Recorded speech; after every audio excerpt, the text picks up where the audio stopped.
34e édition de la Coupe d'Afrique des Nations, Total Énergie Côte d'Ivoire 2023. Vous êtes bien sur votre émission Moment de Cannes sur Gamma 24. Nous émettons en direct d'Abidjan.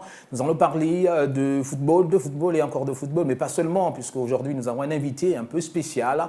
Alors nous allons vous le présenter. Il s'agit d'Oli, la machine qui est champion d'Afrique WBC 2021 de Muay Thai, qui est avec nous sur ce plateau, mais également notre ami John, qui est toujours fidèle au programme. John, merci d'être là. Bonjour Gaël, bonjour Oli. Bonjour John, bonjour Gaël. Akwaba, Oli, c'est comme ça comment on dit ici. Akwaba, bienvenue chez nous à Abidjan. Voilà. J'espère que tout se passe bien.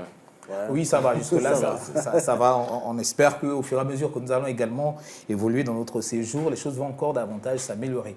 Alors, on va directement commencer avec vous, Oli. Vous êtes là, vous êtes champion d'Afrique 2021 de Muay Thai. Aujourd'hui, on est en 2023. Peut-être déjà nous rappeler les conditions dans lesquelles vous préparez vos différentes compétitions, parce que très souvent, les grands champions ne vivent pas dans leur pays, ils vivent toujours en Europe. Mais on parlait en off et vous nous disiez que vous étiez ici en Côte d'Ivoire. Pourquoi ce choix? Moi particulièrement, je suis ici depuis le début de ma carrière, parce que pour moi, je pense que inconsciemment, je veux faire les choses depuis mon continent. Je me dis que l'Afrique a assez de ressources, que ce soit les ressources humaines ou dans tout le reste, pour pouvoir au fait, faire sortir des champions, émerger des champions depuis l'Afrique. Et moi, au fait, depuis 2008, que j'ai commencé ma carrière de boxeur, j'ai toujours été là. Je pars souvent en stage parce que il faut, mais la majeure partie de mes préparations se passe ici à Abidjan. Voilà, donc en attendant, on va continuer certainement avec notre invité. Mais John, peut-être déjà revenir sur les résultats, parce qu'on parle quand même de la Coupe d'Afrique des Nations, sur les résultats de la journée d'hier, notamment ce match Burkina Faso-Mauritanie. Burkina Faso-Mauritanie. On sait que Oli la machine a été aussi devant son petit écran pour suivre cette rencontre-là. Burkina Faso-Mauritanie, 1-0, but marqué quasiment dans les ultimes instants de la partie, un pénalty transformé par Bertrand Traoré. On a également eu une autre rencontre, donc Tunisie-Namibie, qui s'est soldée par la victoire des Namibiens, 1-0. Puis en dernière heure, on a eu Mali, Afrique du Sud. Les Aigles du Mali ont triomphé sur les Bafana sur le score de 2-0. On en parlera plus largement au cours de cette émission. On va revenir, nous, sur notre invité Oli, la machine. Alors dites-nous comment tout a commencé, d'où vous vient cet amour pour la discipline que vous pratiquez aujourd'hui? Tout a commencé dans les années 90. J'étais jeune et à l'époque, on se rappelle tous, en Afrique, il y avait beaucoup de films d'action chinois sur les sports de combat, Bruce Lee, Jean-Claude Van Damme et consorts.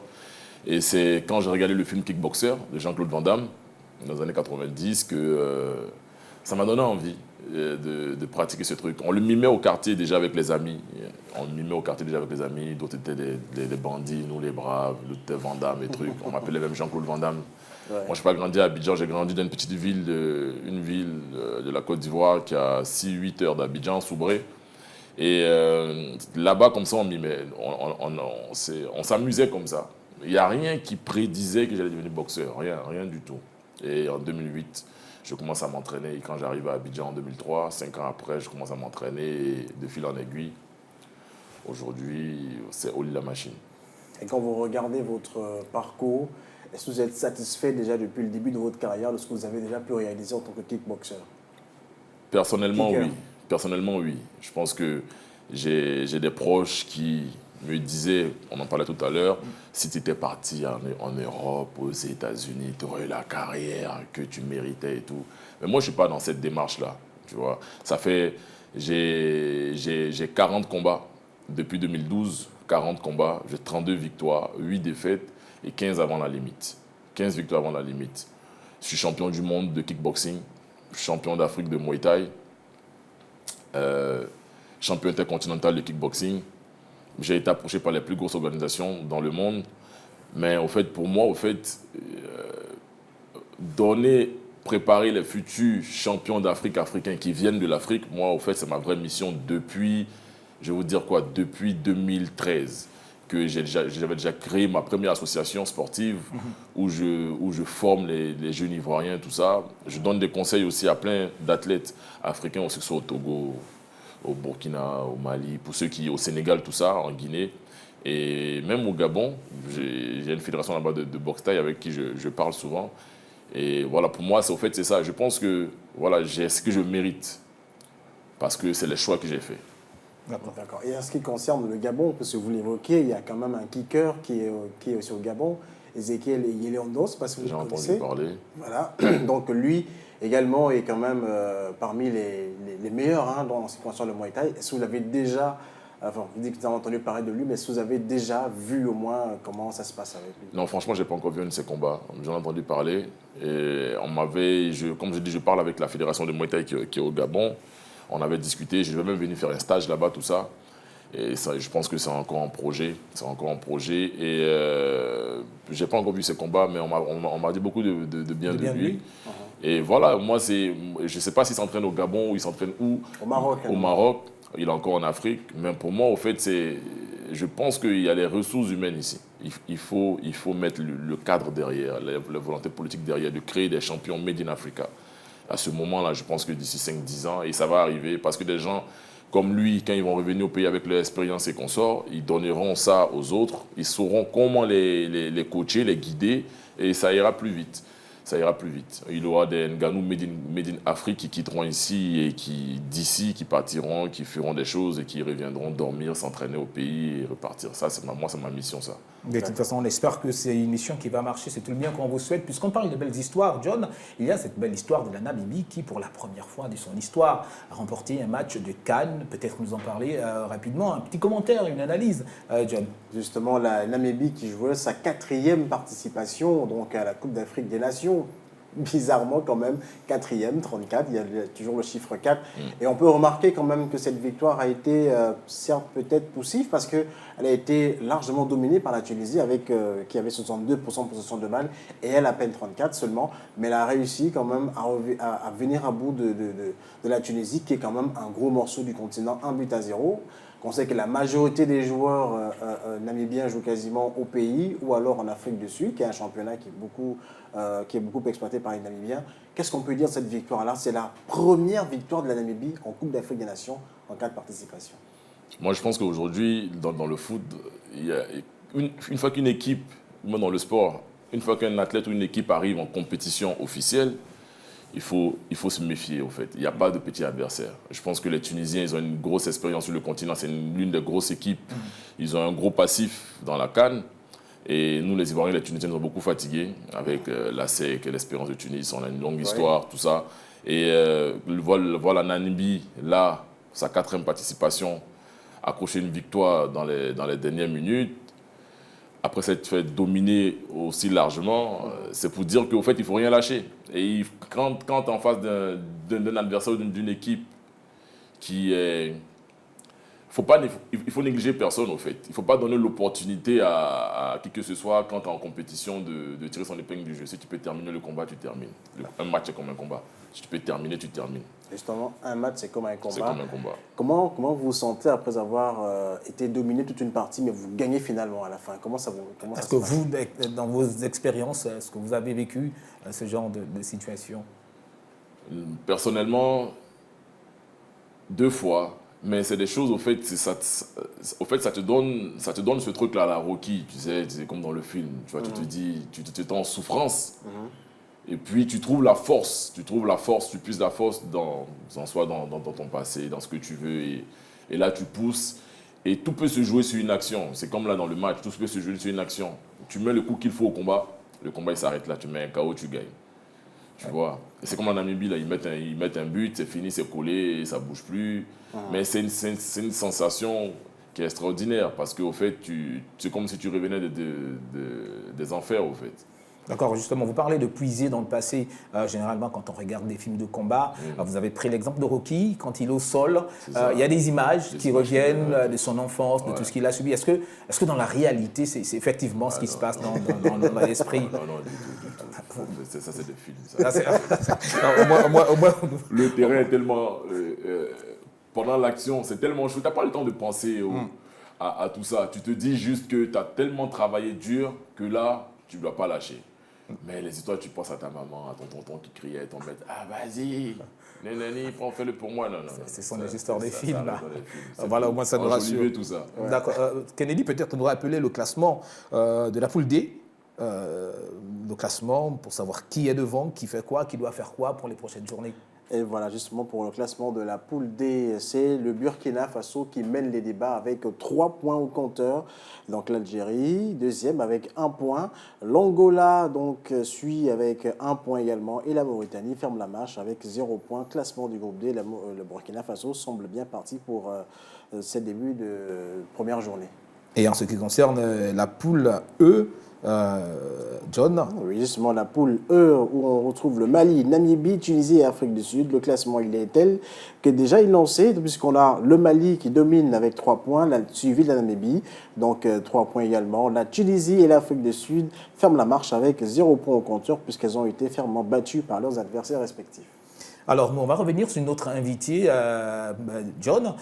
Souvent, dans le pays, en Afrique, il y a souvent cette difficulté entre la tutelle, donc les autorités sportives, et les sportifs de haut niveau. Quelle est la relation que vous entretenez avec le ministère des Sports au niveau d'Abidjan? Les relations sont saines. Les relations sont saines. Ici, franchement, nous, on essaie de soulager notre fédération, la fédération déjà, et le ministère des Sports et l'État. Parce que voilà, on ne peut pas toujours attendre d'eux. Les pratiques, les activités sportives, ceux qui font la promotion de ces sports-là connaissent réellement les réalités. Et le ministère, lui, il est là juste pour chapeauter, pour essayer de mettre un cadre juridique, étatique derrière. Et nous, ce qu'on fait, c'est qu'on essaie de faire les choses pour donner l'exemple à tout le monde, pour tirer le train. Et pour que le ministère au fait, sache réellement ce qui se passe et comment pouvoir appuyer réellement au fait, les actions des fédérations, des associations. Ce n'est pas simple tous les jours parce que ce n'est pas des choses, les sports, le combat sont nouveaux en Afrique, en guillemets. Avant, il y avait les arts martiaux, taekwondo et consorts. Ça, ils savent faire parce que ça fait une trentaine d'années que ça existe. Nous qui arrivons là avec des sports de combat qui prennent de l'ascendant, qui montent en puissance depuis quelques temps, surtout après le Covid. Là, ils sont encore en phase de compréhension de la chose. Et nous, notre rôle, au fait, c'est le rôle d'éducateur, de continuer à les approcher, à leur parler de ça, à leur faire comprendre qu'il y a une nécessité réelle de création de champions dans ces disciplines sportives comme le MMA, la boxe, ou le Muay Thai, le kickboxing. Et en vrai de vrai, aujourd'hui, je pense que les pays africains, c'est dans les sports collectifs comme les sports de combat ou la course et consorts, ou le taekwondo et les arts martiaux, dans les sports individuels en tout cas, hormis natation, tennis, bien sûr, on ne va pas se... En tout cas, dans les sports de combat, je pense que c'est là, pour de vrai, que les Africains peuvent tirer leur épingle du jeu en termes de compétition sportive. En vrai de vrai, il faut dire aujourd'hui que une équipe nationale de foot africaine en face d'une équipe nationale internationale à la Coupe du Monde, on sait comment ça se passe. C'est pas simple. Le Maroc a été à la demi-finale. Il y a trop de choses. Mais dans 1 contre 1, je pense qu'il y a un Camerounais qui a été champion du monde là, de sambo il y a 2-3 mois. Voilà, moi je pense que c'est un créneau qu'il faut qu'ils utilisent, les fédérations sportives, et qu'il faut que les gouvernements réfléchissent à ça parce qu'il y a de la place pour créer de réels champions et pour impacter réellement la jeunesse africaine. Et pour ce qui est du combat entre Francis Ngannou et Tyson Fury, pour vous, on a bien vu un tout petit peu comment ça s'est passé, mais pour vous, qui a été le vainqueur? Objectivement, on va dire, si on parle de boxe, Fury il a gagné. Mais pour l'histoire, Ngannou a gagné. Moi, depuis le départ, je savais qu'Ngannou avait gagné parce que ce qu'il a réussi à faire, c'est extraordinaire. Quitter le Cameroun en moins de 10 ans, il a accompli tout ça, c'est la grâce de Dieu. Et il n'a pas été ridicule dans le combat. Il a été vraiment très héroïque. Vous comprenez? Pour quelqu'un qui ne sait pas sa discipline, c'est extraordinaire.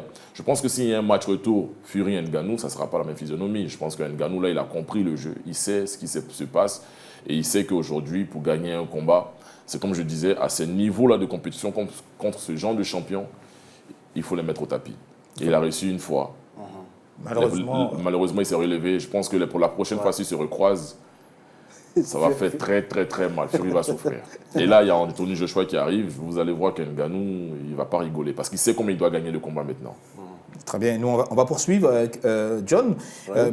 Parler de la bataille également des supporters, parce que c'est une bataille qui fait rage lors de cette 34e édition de la Coupe d'Afrique des Nations. C'est désormais une norme. Les supporters de chaque équipe nationale font le show en attendant les matchs des sélections fanantes de leur pays. Venus en nombre en Côte d'Ivoire pour assister à la Coupe d'Afrique des Nations de football, ces supporters rivalisent d'ingéniosité pour faire entendre leur voix et on en rencontre de tout genre. Hommes, femmes et enfants aux couleurs des maillots du Cameroun, du Sénégal ou encore de la Guinée ont envahi le stade Charles Konan Banny de Yamoussoukro. S'ils viennent de loin pour soutenir leurs équipes nationales, chacun affiche son amour inconditionnel pour l'emblème de sa nation. Chauvinisme oblige et très confiants quant aux performances de leurs équipes nationales. Certains n'hésitent pas à donner des pronostics souvent lunaires et à ce jeu, le continent, comme se fait appeler le Cameroun, bat tous les records. Il n'y a pas, on ne sait rien faire d'autre que de jouer au football. Ça, vous savez. Et en 84, rappelez-vous, nous avons pris ici. 84 finit avec 4. Nous sommes en 2024. Ça finit avec combien? 4 toujours. On est encore venu prendre 40 ans plus tard. C'est 4. Là, on est venu prendre. Merci. Entre les supporters sénégalais, on est champion en titre et également on est favori. Donc on prie pour que le Sénégal gagne et puis continue l'aventure. On est venu pour retourner au Sénégal avec la coupe, Inch'Allah. Voilà, j'espère que ça va se passer comme au Cameroun, quoi, à la dernière CAN. Oui, c'est nous les lions de la Teranga, il n'y a pas l'homme. Camerounais. On est venu les dévorer. On est venu dévorer la Guinée. Le continent doit rentrer avec la coupe. Ou encore guinéen. Inch'Allah, cette coupe-là, c'est pour nous la Guinée. On va remporter ici pour amener la coupe en Guinée. Inch'Allah. On a confiance en notre équipe nationale. Nous sommes des Guinéens, on a quitté la région de Gbek à Boaké. On est venu assister au match de Côte d'Ivoire, Cameroun et la Guinée. Mais vraiment, on souhaite la victoire de la Guinée. Vraiment, vive le Syrie national de Guinée. Vive la République de Côte d'Ivoire. La bataille est lancée, mais la victime est toute trouvée. On va taper Cameroun fort. On fait 2-0 à Cameroun. On compte sur Dieu. On va taper les Camerounais pour donner aux Ivoiriens. Pour leur montrer qu'on n'est pas la même chose. Les Camerounais, ils ont chaud. Cameroun va rentrer, c'est rien. Ils vont rentrer. Nous savons que Côte d'Ivoire a peur du Cameroun. Mais nous, la Guinée, nous allons faire tout pour faire rentrer le Cameroun chez eux. Une fois de plus, la Coupe d'Afrique des Nations se fera clairement avec les supporters qui constituent aujourd'hui un maillon essentiel pour la réussite de la plus grande compétition de la Confédération africaine de football. Le match des supporters est donc lancé, le tout dans une ambiance mon enfant. Voilà, Oli, nous on va revenir directement avec vous. Vous avez parlé de ce mariage entre la fédération et aujourd'hui vous, les sportifs de haut niveau. Mais est-ce qu'au niveau de la population, les gens comprennent? Parce que vous l'avez dit, le Muay Thai, le kickboxing, ce ne sont pas des disciplines qui sont très connues, qui sont connues depuis des années au niveau de l'Afrique. Alors comment les populations appréhendent ces choses, ces différentes disciplines? Vous savez, le peuple africain est un peuple qui est combattant. Nous, on est guerriers dans l'âme, en vrai de vrai.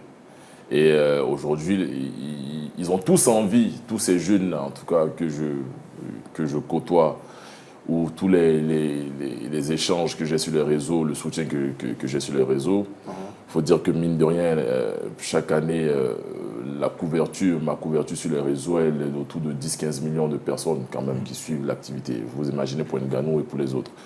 Donc c'est pour vous dire qu'en fait, il y a de l'intérêt. Après, notre rôle, comme je disais aujourd'hui, notre rôle, c'est un rôle d'éducateur. Il faut leur faire comprendre que ce n'est pas que de la bagarre. C'est de réelles activités sportives. C'est vraiment un métier. Et non, notre rôle aujourd'hui, c'est de leur faire comprendre ça. Parce que la majorité des jeunes, au fait, se disent, ils rêvent, c'est normal. Ils rêvent d'une vie à la Ngannou, ils rêvent d'une vie à la machine, ils pensent que c'est facile. Notre rôle, au fait, c'est de leur dire que ce n'est pas facile. C'est du travail, c'est un réel métier. C'est vrai qu'il est court parfois, mais c'est un réel métier où on a l'opportunité réellement, au fait, d'impacter la société. Et même, c'est un réel métier qui va impacter, au fait, directement notre vie et notre entourage, si on fait les choses correctement.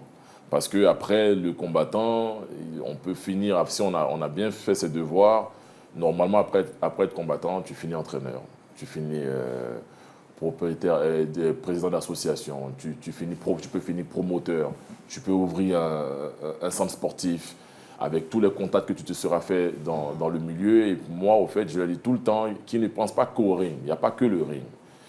c'est tout ce qui est autour du ring qui fait vivre le ring. Et donc, voilà, il y a de la reconversion, tout ça, et on essaie de l'expliquer, de l'inculquer ces valeurs-là, du travail, de l'abnégation, et de leur dire que, voilà, s'ils travaillent, s'ils croient en ce qu'ils font, il n'y a pas de raison que demain, ils ne se fassent pas les places au soleil. D'accord. Avant de revenir à la revue de presse avec John, peut-être vous avez parlé de l'entourage, peut-être nous dire quelle a été la réaction de vos parents. On sait qu'en Afrique, ce n'est pas souvent facile quand un enfant décide, fait le choix de faire une discipline, même dans le football, c'est souvent un peu compliqué. Pour raison le Muay Thai, des disciplines qui ne sont pas encore très vulgarisées au niveau du continent. Alors comment ça se passait? C'était pas simple. Ouais, comme tu l'as dit, c'était pas simple. Il fallait convaincre les parents. Heureusement, moi, j'ai eu une mère extraordinaire qui me soutenait dans tout ce que je faisais. Donc, du coup, elle a pris sur elle. Elle a convaincu le reste de la famille pour dire si c'est ce qu'il a envie de faire, il faut qu'il le fasse. Et voilà, elle m'a toujours accompagné avec ses prières. Ce que je dis aussi, c'est que les parents, ils s'inquiètent pour nous. Eux, leur souci, c'est que demain, mon enfant, si je ne suis pas là, est-ce qu'il sera capable de prendre soin de lui-même? C'est toute leur prière. Et donc, quand ils se disent que on se dirige vers des métiers qu'ils ne connaissent pas, qu'ils ne comprennent pas, ils ont peur. Pour eux, est-ce que demain, ça pourra te payer ta retraite?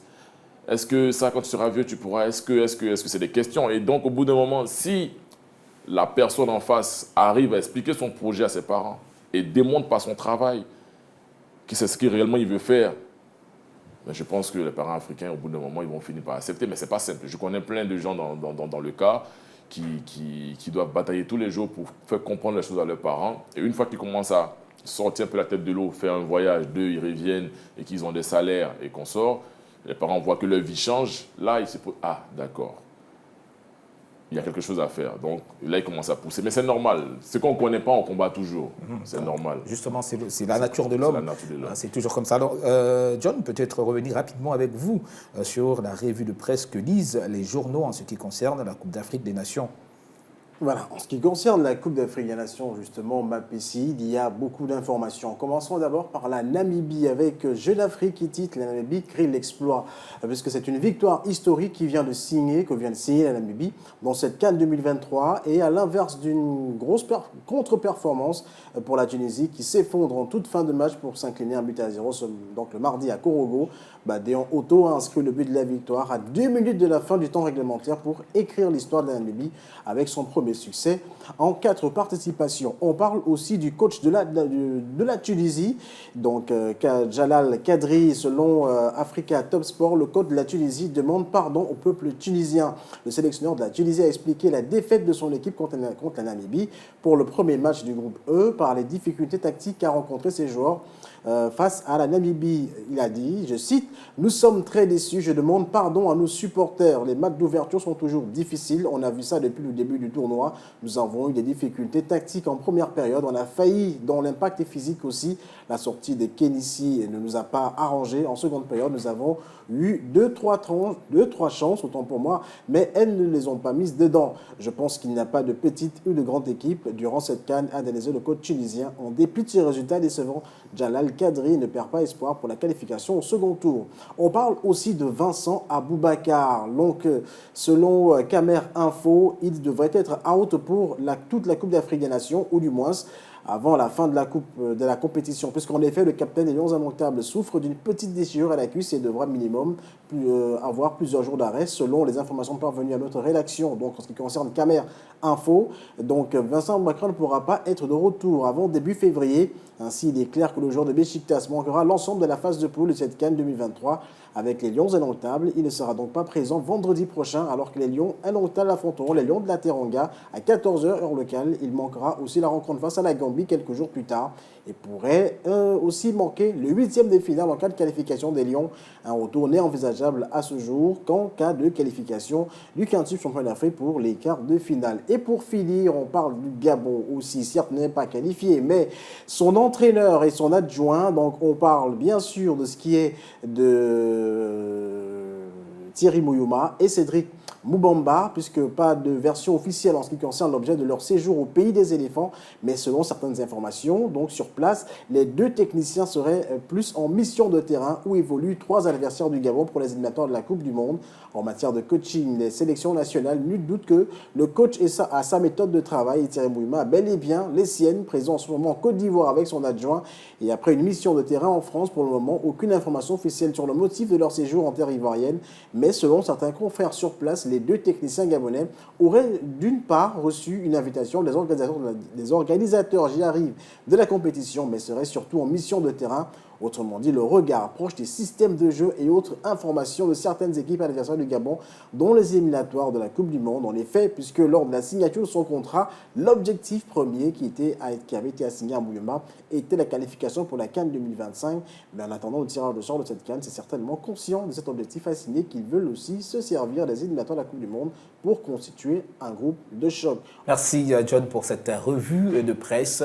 Nous allons petitement, nous sommes déjà arrivés quasiment à la fin de notre émission. On va donner la parole à notre invité en 30 secondes, peut-être un mot de fin, notamment à l'endroit de la jeunesse africaine en ce qui concerne la pratique du Muay Thai. Déjà, merci à Gabon 24, merci à vous pour l'invitation. À la jeunesse africaine, c'est de croire. Moi, je pense qu'en Afrique, on a une grosse base de croyance. Moi, je pense que croire, c'est très bien. Il faut continuer à croire en ses rêves. Et il faut continuer à travailler pour ça. Et il n'y a que le travail, la formation qui nous permettra de nous démarquer, de nous donner les opportunités dans cette vie-là.